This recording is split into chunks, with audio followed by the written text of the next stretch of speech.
be a partner with the Black Women's Expo. We have been partnered for, I want to say, over a decade now. So it's just really great to see you all. If you are at the exhibit and you're thinking about coming over here, we have a very important conversation. I know everybody's been partying and having a great time, and we're going to get to all of that. However, we've got some serious topics going on in our country. We want these mothers who are going to be talking today to be able to explain to you how they're turning their pain into purpose.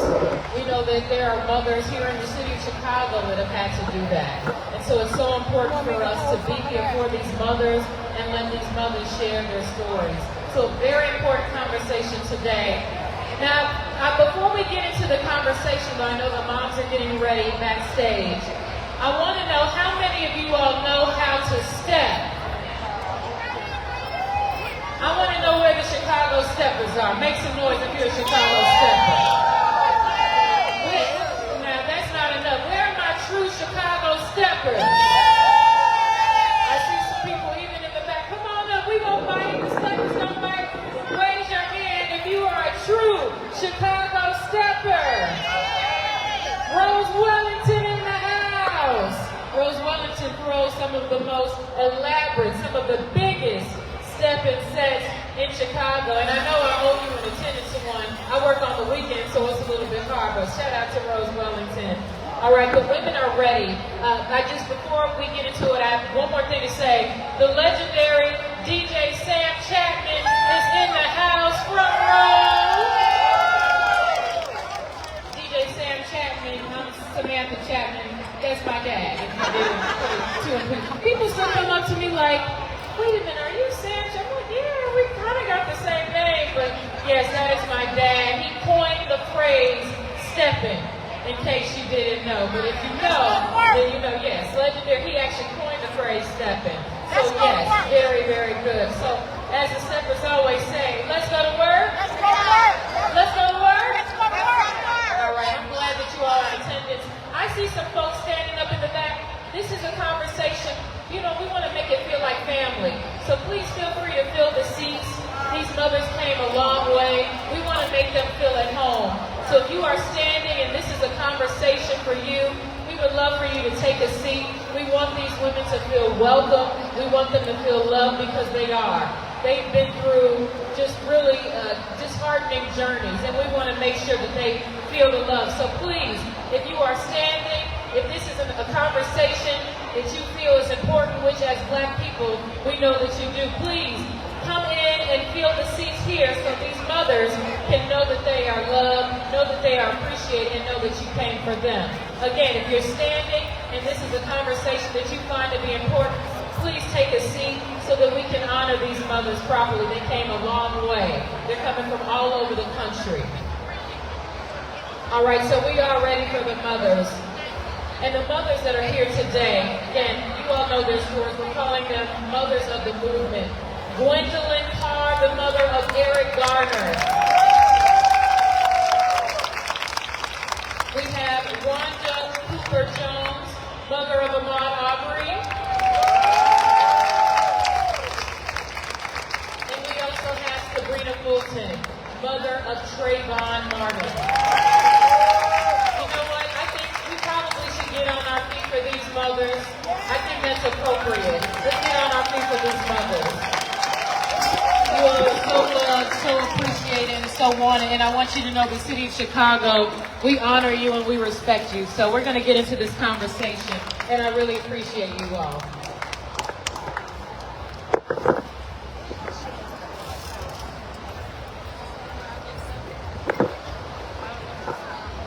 So we're going to start the conversation, and you all, again, keep in mind, this is a very powerful conversation that we are going to have.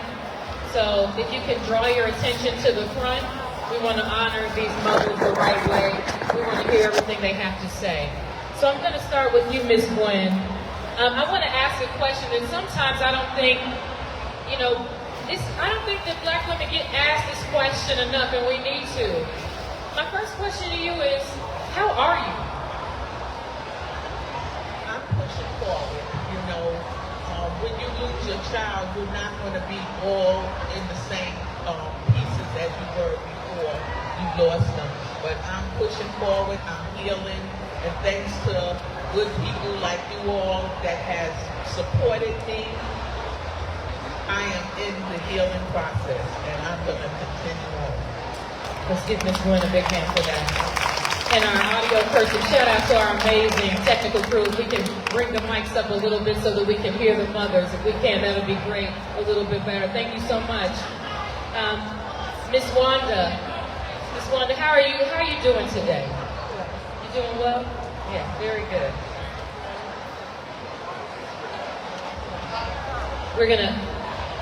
Can our technical crew bring the mics up so that we can hear them a little louder, please?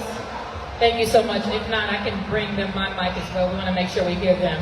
Ms. Wanda, I'll ask you again. How are you feeling today? I'm doing good. It's good to be in the building. To see all of my supporters who have supported me all through the way. I'm learning how to live without the loss of my mind and to push forward, pushing forward. Thank you. Let's give her a big hand. Let's give her a big hand. Mr. Brandon, how are you doing today?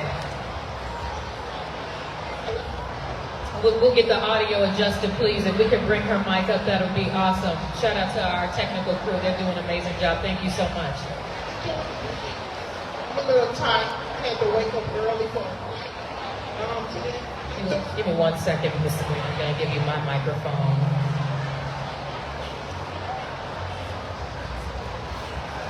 Check, check. Okay, now we cool. I said that I'm doing great. I'm a little tired from the flight, a little jet lag, but I'm doing great for the most part. Just glad to be here amongst my people. You know, that's right. Y'all look good out there. Yeah, y'all look good out there. But yeah, just feels like a family. It just feels like we're just having a conversation in the living room. Mic check, mic check. I'm putting it real close to my mouth.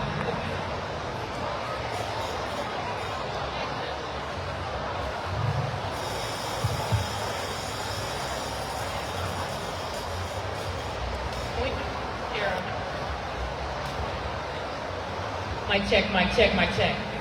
That's all right. We're going to get it together. Amen. All right. This is an important conversation. We're going to make sure you all hear every word.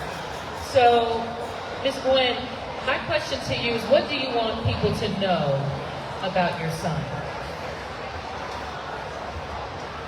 Yes, I would like people to know who he really was, not who the media portrayed him to be. And this is what we have to do. We cannot let the media handle the conversation. We must be the one to tell the story because we are the ones who brought him into this world. We are the ones who he laid under our heartbeat for 9 months, so we know him better than anyone. And I would like to know my son was just a gentle human being. He loved everyone. He was a special lover of Christmas. He loved sports. He loved his children, and he adored his mother. And I miss him so much. I remember us having conversations about him growing up, and he would say, "Mom, you did so much for us. You gave us a good life." And I would reply to him and his siblings, "Oh, I thought y'all thought I yelled too much." And Eric would say back to me, "That's nothing. All parents yell." So, I just miss all the things that we used to talk about. I miss the birthdays. I miss the Mother's Days. I miss the Father's Days. It's just so lonely without him here because he was my firstborn. And even though he was a grown man, we still kept in touch all the time. And I am so proud to say that like a lot of parents have to say that their child was a estranged child. None of my children are estranged. And this is what we have to do. We got to keep the family together because so many people is trying to break us up. So we have to remember, please, let's keep the family together. together and let's go on. Let's be one big family. Ms. Gwen, I want to stick with you on this next question because I think it's important. Your son said, "I can't breathe. I can't breathe." He said it multiple times, "I can't breathe." That phrase is now on T-shirts. People have it on jackets. They have it on their purses. I believe the artist Her, she made a song called "I Can't Breathe." That phrase has, really been at the forefront of the movement. When you see that phrase and you see people having it on bumper stickers or on T-shirts or seeing it on sidewalks or seeing signs at restaurants and it says, "I can't breathe," the words that your son uttered, how does that make you feel seeing that? Well, it's bittersweet because it reminds me of my son's last word and those disrespectful police officers who didn't let him breathe. And also, but we know we have to keep awareness out there. And for them, so everyone to know the words "I can't breathe," they know that it means something. And this is keeping his name and his legacy alive because they know that Eric Gardner was the one that said "I can't breathe," which everyone is wearing on their T-shirts, their hats, and their uniforms. And I thank you all for keeping his name and his legacy alive. This is very important to me. I want, after I'm gone, I want everyone's children and grandchildren to know who Eric Gardner was.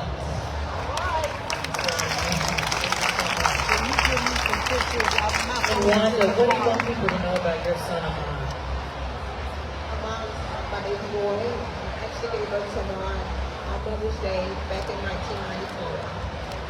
Amon was my baby boy. He was his brother.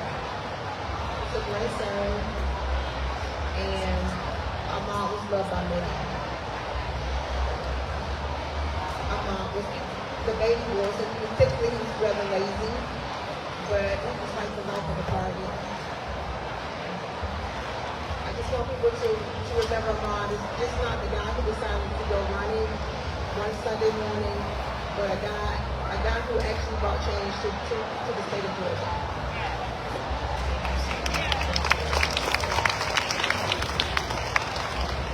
And Ms. Sabrina, of course, we know about your son Trayvon Martin. I want to say his case kind of started this modern day movement. What do you want people to know about Trayvon? It almost feels, and I'm sure some people can relate it in the audience, like it was yesterday that we were seeing the headlines about Trayvon Martin, and this started this modern day movement. To many people, he is a symbol, a figure, but to you, that was your son. What do you want people to know about Trayvon? I want people to know that was my baby. I want people to know that he was an average 17-year-old teenager. He thought, and he did as a 17-year-old teenager. He was not paying attention to his surroundings, something that we tell our kids all the time. He was my son, he was your son, he was your nephew, your godson. You all are connected to him because it could have been somebody that you knew, it could have been another family member. Trayvon was a family person. He loved to be around his family, he loved snacks, and he never gained any weight. He thought he was so handsome, and he was. He's a mama's boy. I think about him all the time. We just didn't have a chance, and so that's the reason why we work so hard, because we've lost and we know we can't bring our children back. And so we have to divert the passion to help other kids, and that's why we go so hard for other people's children. Ms. Gwen, coming back to you, I can't imagine the pain of losing a child. People in the audience, we have a lot of mothers and mother figures in the audience right now. I'm sure they could never even fathom losing a child. And I can only imagine for some people who may experience that kind of loss, that might make you just want to You say, you know what, there's no point of living. You have decided to fight and keep pushing and fight for this movement. Tell me, what is your reason for fighting? Because you could easily stay at home in a room and say, you know what, I'm just going to check out. But instead, you have decided with every fiber of your being to fight. Why is it important for you to fight? Well, it's important because we have to, our children are gone, but we have to save other children. We have to save the unborn. When this terrible thing happened to me, I just wanted to go in a dark room, close the curtains, go to sleep, and wake up when this terrible nightmare was over. But you know what? I never woke up. It was worse than a nightmare, because at least a nightmare you can wake up from. But one day I was just laying there, didn't want to comb my hair, didn't want to brush my teeth, and said, just throw my hands up. But then it just seemed like the Holy Spirit talked to me and said, are you going to stay there and die like your son, or are you going to go out there and lift your son's name up and let people know who he was? So at that point, I got up and I looked in the mirror, and I know I looked terrible, and I said, let me get up and do something for myself. And I got up and I decided to turn my mourning into a movement and turn my sorrow into a strategy. And now I'm on the battlefield for justice.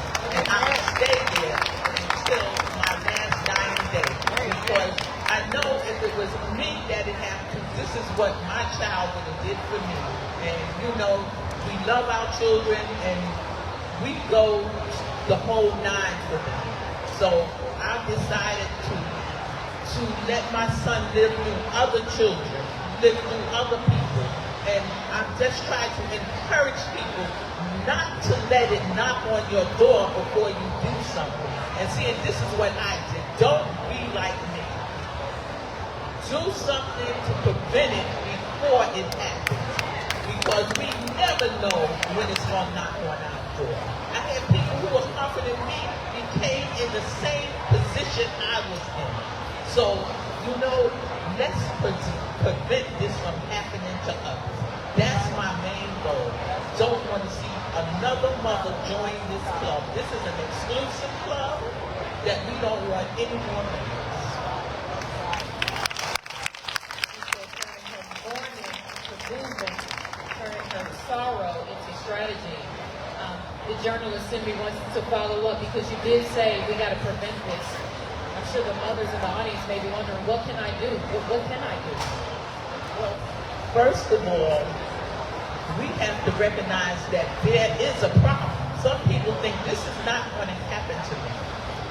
We never know. I never thought this would happen to me either. But we have to get together with our community. We have to get together with the mothers and the fathers in the community. And we have to talk to our children. We have to tell them, even though it's sad to say that we have to have a different conversation with our boys and girls than our white counterparts have with their children. We have to teach them how to stay alive if they're stopped by the police. So that's one thing. Let's talk to our children. And when your children leave the house every morning, always tell them you love them. Because you don't know if it's their last day or not. And it's sad to say, but it's the truth. And I was so glad that I had the conversation with my son that morning. And we had a nice long conversation. And every time I think about the conversation, I said, I wish I could have stayed on that phone forever talking to him. And maybe this wouldn't have happened. Or maybe if my car had broke down and I called him to take me to work, maybe this wouldn't happen. Or if I was there. But then I thought about it. Something spoke to me and said, but if you was there, because I said, if I was there, they would have had to murder both of us. But then they said, but who would be there to lift his I thought about that, and that's part of my healing. And the mothers of the movement, they're part of my healing. And when other mothers come to me for help, to ask me which way to go, that's part of my healing. There are so many mothers at so many different stages. They got mothers who are laying in the hospital because of this terrible tragedy. They got mothers on strong medication, others who have attempted suicide. So everybody's at a different stage, and we try to help them. We try to encourage, embrace, and empower them, and tell them about our journey, or talk about the good things of our children, talk about their sports, talk about how silly they were, and not always dwell on the tragedy. Thank you for sharing. Thank you. Thank you so much. Wanda, your son's case, we're talking about someone who was going out for a job. Someone who is going out for a job. And I'm sure we have mothers in the audience that when their son or daughter leave the house, they don't know what happened. This is not something you ever would have expected. Your son going on a job, and this would be the outcome. How do you turn your pain into purpose? Because I think everybody in this room would understand if you just wanted to say, you know what, I am going to just sit in that room. What motivates you to keep going? I knew if the shoe was on the other foot and it was on, and it was myself, that he would do the same thing with her. I just wanted to be a change a start for change in the state of Georgia. My mom went out for a run, and I wanted to be the last mother who ever encountered losing a son just simply out on a run. And since we lost my mom, we got the hate crime law passed, and also the citizens arrest law, it was repealed. So that was great change. Very sorry that I believe my son will get those changes, but I'm still grateful. Very grateful. Thank you so much. Miss Sabrina, we're seeing the photos behind you all, and I'm in my peripheral vision, I'm seeing some of these photos, and it just puts this whole conversation into perspective. You've been at the forefront of this modern day movement.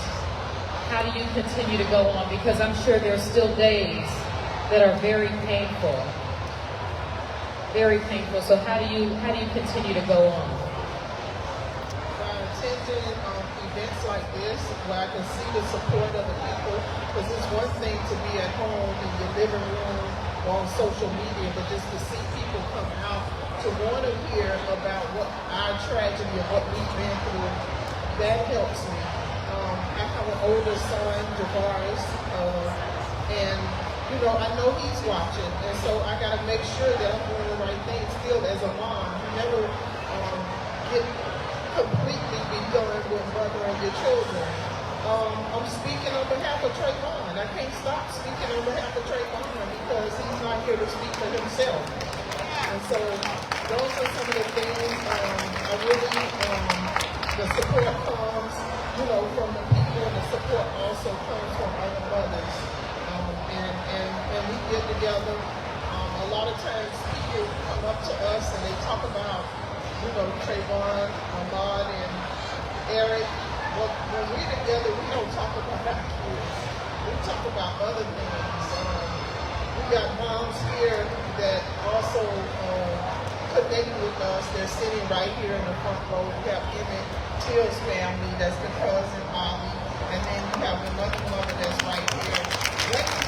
Ladies, you all mind standing because we want to make sure that we honor you all properly. Thank you so much. Yes. And so we stay connected with each other. We lift up each other. We help each other. We encourage and inspire each other. And so when I mentioned that I was coming to Chicago, I got a phone call, of course, and they're here. And so that's what we do. We stay together. We connect together. We see each other in May, usually at the Circle of Mothers. It's good that we have the Mothers of the Movement because it keeps the support going, and that's what we need. We don't want you to just go to the next story and the next story and the next story because it's not a story for us. It's a journey, it's a tragedy, and we have to live with it every day. And so I try to keep my best foot forward. I try to keep my head, straight. It's hard every day because I think about my son. And out of the side of my peripheral vision, I did see a picture of him, but it didn't make me sad. It made me smile because I know I have somebody in heaven watching over me. We know that the fight isn't over. I'm still delivering stories on the news that are just quite frankly gut-wrenching. They're hard to tell. They're just inexcusable. It makes no sense while we're still having this conversation. Just lately, just as one example, Sonia Massey, Illinois woman, Sangamon County, Springfield, right here in our state. Sonia Massey was boiling a pot of water. So let's take a step back. We're now learning that Sonia Massey's mother called 911 a few days prior to her being killed, calling police, letting them know that her daughter was having some kind of medical episode. She didn't feel like her daughter was in the best medical care. Her daughter was in medical distress. And then fast forward, I believe a few days later, she calls the police, Sonia Massey, to report an intruder, according to reports. And police come. Most of us have seen the body cam video. She's boiling a pot of water, and then I believe the line that she said was, "I rebuke you in the name of Jesus," which a line that many Christians know when they are sensing, when they're sensing something that's not true to them. That's something that Christians tend to say. And then moments later, we see where she was shot and killed. So the movement is not over, and this is still happening. Ms. Gwen, when you see cases like that, obviously in 2020 we saw George Floyd, which sparked a huge movement. I know it has to be gut-wrenching for you to still see these cases on TV. Yes, it is. Especially when it happened to George Floyd, and that was like deja vu, like it was happening to me all over. And every time I see a new case, it just breaks my heart that things are not changing like we need them to change. This is why we have to keep on working. That's why I've worked for 5 years on the Eric Garner anti-chokehold bill. And finally, we did in New York get the Eric Garner anti-chokehold bill passed. But that's not enough, because we need a nationwide bill. And if they would pass the George Floyd Policing Act, we would have a nationwide where no one in this nation could get choked or obstructed from their breathing, and we would be free from that the immunity that the police have. And this is why I think that they murder us without even thinking about it, because there's no consequence to them. We have to pay for this ourselves. Our city and our state dollars pay when a person is murdered by the police, which is wrongfully killed by the police.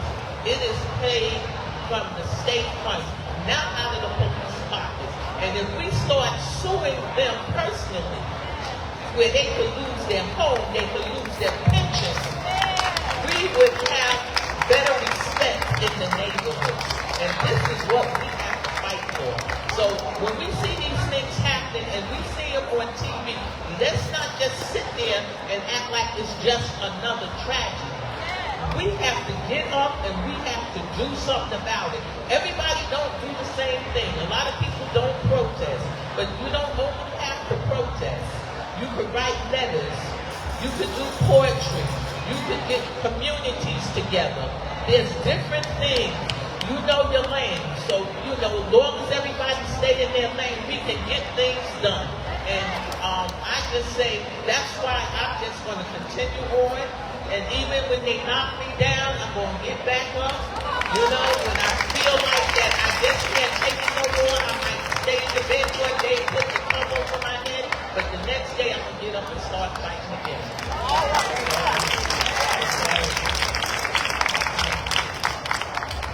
Now, Rhonda, when you see some of these cases in the news cycle continuously, every year we have cases that we don't want to report on, just horrible. I know that's got to be triggering for you too. With Sonya Massey, it really triggered because when our mom was killed, he was actually having some mental issues at that time. He was actually wanting to feel better. In the midst of trying to feel better, his life was taken. So seeing stories like Sonya Massey that really, really hit home because she may have been having an episode that had happened. And no one deserves to lose their life in that matter. And Sabrina, what about you? We're still seeing these cases. I'm sure it's infuriating for you too. It definitely is. It's triggers, and it just goes to show that police do not know how to handle people when they go out to call for mental illness. They need more training. They need better advice. Maybe they need to talk to a psychologist or a psychiatrist. So that they can better understand what these people are going through. And that people are not always trying to hurt them. And I think it's really disgusting that she was killed in that manner, that Sonya Massey was killed in that manner. It was disgusting. And nobody should lose their life because they're having a mental episode, So, and I think one of the things too is sometimes we have to get help for ourselves. A lot of times, when we have a sore throat or we have some other problem or issue, we go to the doctor and check it out. Well, when we have problems with our, mental capacity, we need to go and check it out. We got to stop ignoring it. And I know a lot of times in the Black community, we don't want nobody to call us crazy. But the truth is, all of us got a little crazy in us, right? Yes, we all got a little crazy in us. And when you see your crazy done hit the top level, you need to call somebody. Don't just call your friend, your family member. Call somebody who went to school for that so they can sit you down and talk to you and tell you what steps you need to take, because we don't want to see any more of our people shot and killed because they have a mental issue. Mental health in the Black community, something we don't talk about enough. I'm a God-fearing woman. I go to church. I talk to my pastor, but I also have a therapist. And we bounce back between, I'll get my religious counseling, but I also need my mental health counseling too. So if you know that you are just having persistent days where you are not mentally well, it's not normal. And there is help out there for you. So, a lot of us have medical insurance. And there are some organizations if you don't have insurance, so make sure you get that help. Now, Ms. Gwen, final question of the afternoon for you. There are a lot of mothers here, mother figures and mothers who want to do something. They want to do something to continue on this movement. What can they do to help you all in this movement? Well, I think that the best thing is for you to try to support us. There are many, we are the face of the mothers of the movement. There are tens of thousands of mothers of the movement who need help. When we hear about tragedies, we go out to see them. And a lot of times we're not paid to do this. We go out there because our heart is in it. And it takes money and it takes time and for us to get out there. But this is the work that we chose. We didn't actually choose it. We were thrust into it. But now that we're in it, we have to be true to it. And this is why I just say, mothers, fathers, out there, please support the movement. We are only human and we do what we can. We would like for you to do what you can too. Because this is not an easy journey.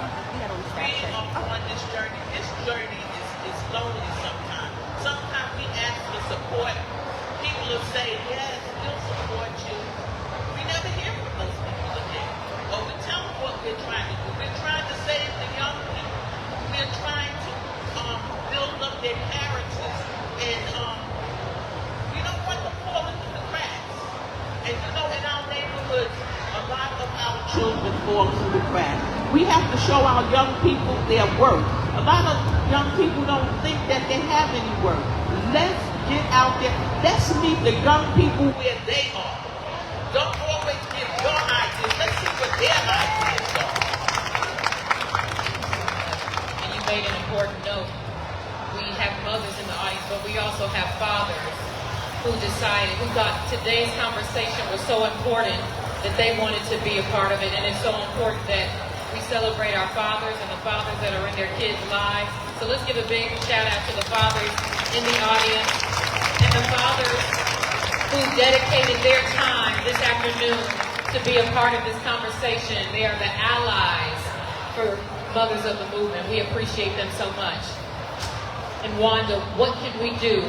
What can we do to make sure that we join in on the movement? What can the mothers and the fathers do today, or just throughout the week, throughout the year? What can they do to support you all? Just the same as Ms. Wynn said, just to support. I wouldn't be sitting here without the support of each and every one of you guys, but mainly the mothers. I never thought that I'd be sitting on the stage with Gwen Carr and Sabrina Fulton. But at the same time, these women were all the strength, all of my strength at this time, because I was weak. So without the support of mothers, I wouldn't have made it thus far. Thank you. Give our hand. Sabrina, what can folks do to support your movement? You've been at the head of this for a long time now. What can they do? Well, we have the Trayvon Martin Foundation. You can go on that website. The shirt that I'm wearing, you can order a shirt. You can buy merchandise. You can buy a hoodie. You can buy a book. You know, that will support the foundation. But if you want to do something more long-term, I would suggest you connect yourself with a nonprofit here in Chicago. You have National Action Network. You have Reverend Jesse Jackson's organization, which is the Rainbow Push Coalition. You have the Urban League. You have the NAACP. There are several organizations that you can connect yourself to in order to do your part. And that's what we're trying to do, is just simply do our part. Because we have a passion for this work, we continue to do this work. A lot of times people call themselves activists, but they're not doing any other work. So I'm just going to suggest you guys just connect with one of those nonprofit organizations and make sure you're doing something for them, just doing your part. The other thing too, we got a big election coming up. Don't act like y'all don't know. So my challenge to you is, I know everybody that's under the sound of my voice is going to go out and vote. But in addition to that, what I want you to do is make sure you register someone to vote, and also make sure you take someone to vote. Because people need rides to the polls sometimes. Sometimes they can't get there. So contact your family member, contact your neighbor, a friend, and find out if they need a ride to the poll. You know, just think about somebody else. Just for this one election, please. Our life depends on this election. Thank you. Miss Mary Green, shout out to the CEO of the Black Women's Expo for putting this together. Really quick, Sabrina, what is the website for the foundation? I want to make sure, because I know there are a lot of different websites out there. I want to make sure we get it right. It's TrayvonMartinFoundation.org. That's TrayvonMartinFoundation.org. And we do events in Miami. Y'all all welcome to come. I can't sponsor y'all to come, but you all are welcome. We'll have our event for February because we celebrate Trayvon's birth and not his death. So every year in February we do an event in Miami, and it's hot like it is outside. And we do a peace walk. We have a short distance where we walk to let the world know that Trayvon had a right to walk in peace without being followed, chased, profiled, or killed. And so we send that clear message out, and we do a short walk, and then we have a peace talk where we'll have elected officials come out, we have pastors to come out, we have our youth to come out, and we talk about inspiration. We don't always talk about gun violence and all the bad stuff. We got to lift each other up So keep that in mind too. When you're thinking about it, going about your day, think about how you can inspire others. That's right. Let's give them a big hand. Before you all leave, and ladies, before you leave, we have a surprise for you. So, one of the biggest films out right now, it is the film everybody is talking about. Tyler Perry's Divorce in the Black. You all seen Divorce in the Black? Absolutely you have. We have one of the stars, Corey Hardrick is here in the house. He's from Chicago Heights. Corey Hardrick is in the house right now from Chicago Heights, and he has a special presentation for you all. Corey Hardrick, I'll let you take it away.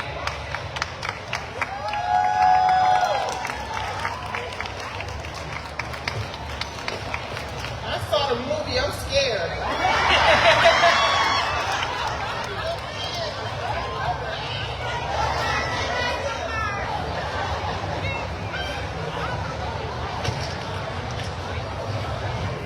How y'all doing, everybody? How y'all doing? Appreciate it. Now you got Miss Sabrina. She said she's scared of you. If you all see this character, Dallas, it's a trip. But you said we shouldn't be scared, right? No, that was a character. This is Corey right here, y'all. Y'all don't see me natural and no sideburns, okay? But listen, thank you guys, and just supporting you beautiful women right here. And my heart is with you, and God bless y'all. And like I said, this is an honor just to be here with you. So I had to, when I heard about it, I had to be here. So much love to you, beautiful women. And yeah. Y'all beautiful out here. What's up, Chicago? What's going on? Chicago Heights. What's going on? Who from Chicago Heights? Okay. Don't be mad at me. What you want? You look like you trying to beat me up. You ain't gonna do nothing to me. Okay. She said she didn't like how you did Megan Good in the movie. Wait, what? Hold on. What?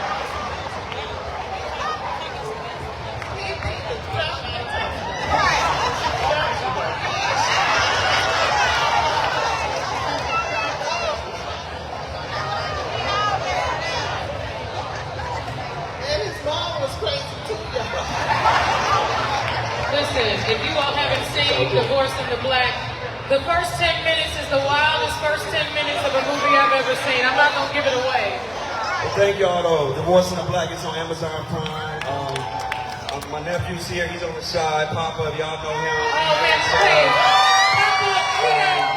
Papa, you got to come up on the stage. So y'all watch The Shy. And I'm on the show called All American Homecoming. I don't know if y'all know All American Homecoming. But much love, though. Much love. Okay, yes. And Corey was so adamant. He wanted to come here to celebrate the moms. He said, I'm not trying to take away. He said, this is really about you all, but he's such a proponent of mothers of the movement, and he's the Chicago area guy. So, and he didn't have his team pick out these flowers. He was telling me, he's like, I want to make sure I get this right. So shout out to Corey Hardrick and, of course, the mothers of the movement. We got Papa from the Cheyenne as well. Hi, everybody. How y'all doing? So I hope y'all all having a good time. Y'all look amazing. Y'all look beautiful. Y'all look blessed. You know what I'm saying? So I just want to give a hug to all y'all.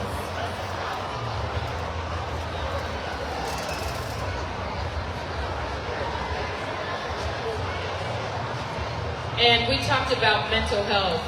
Sabrina, she was talking about it. Here, we got to take a pic. Sabrina was talking about it extensively. We do have Dr. Ian Smith. You all have seen him on your television screen. He is at, I'm told, the Literary Cafe. So if you need to talk to a doctor, if you need advice on how to get mental health, as Sabrina was mentioning, Dr. Ian Smith is at the Literary Cafe. So we have a physician on site. He may not be able to help you with your specific issue, but he may point you in the right direction. Let's give these mothers another. Matter of fact, please, we have to give them a big round of applause. Y'all got to stand up for these mothers. Get up, y'all. Come on now. They came a long way. They came from different states. Yes. Show these beautiful moms some love. They better show y'all some love. Florida is in the house. We got Jordan in the house.